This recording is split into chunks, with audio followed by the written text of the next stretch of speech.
but don't be bullied into that path.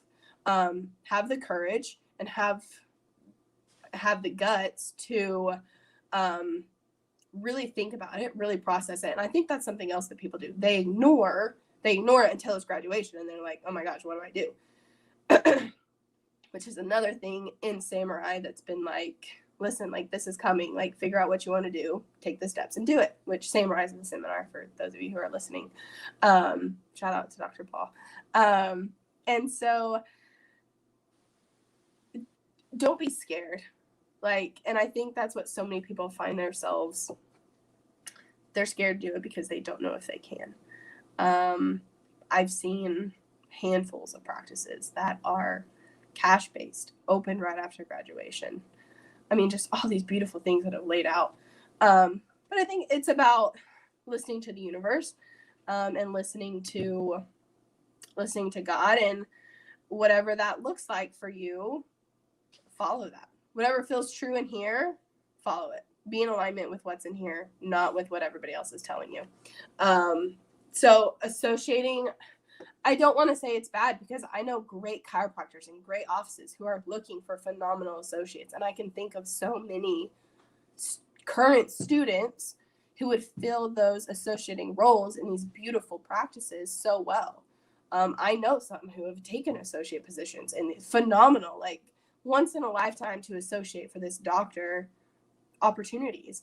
For me, that's not what I'm called to right now. And so I think it's just, you really learn in school, if you're willing to, you learn how to flow through the plan. So you make a plan, but you have to be willing to flow and navigate with what comes. Pulling pieces from seminars, pulling things from what you hear from other doctors, what you hear in class, what you hear from other students, what you hear from life. I mean, you have to acknowledge that you have a personal life outside of school. A lot of times they all blend together once you're in the middle of it, but especially, I'm not married or anything, but I know a lot of people in my class, they are married and they do have kids. And so you have to just be willing to plan and prepare, but also be willing to accept the changes that come with that. And that's where I found myself lately, is here's what I have. I'm a type A personality, and I have like the next 10 steps in 12 different directions planned out. That's just the kind of person that I am. But I found myself so many times that something's presented itself, and I'm like, I don't have a plan for this. This is not one of the 10 paths that I had planned out, but I'm trusting, and I'm going down it. So I think it's about,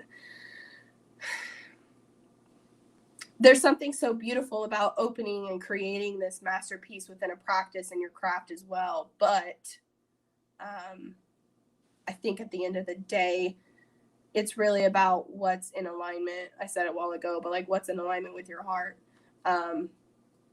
Don't be bullied into something. And I say bullied because a lot of times it's like, you can't do that. Like, won't be successful. That's like what it is. Like, you won't be successful if you open your own practice, or you won't last very long if you open your own practice. And that's just a load of crap. Because I've seen it. I know you've seen it. A lot of people have seen it. I mean, just to speak from experience, because I can't really say anything specific about somebody else's experience.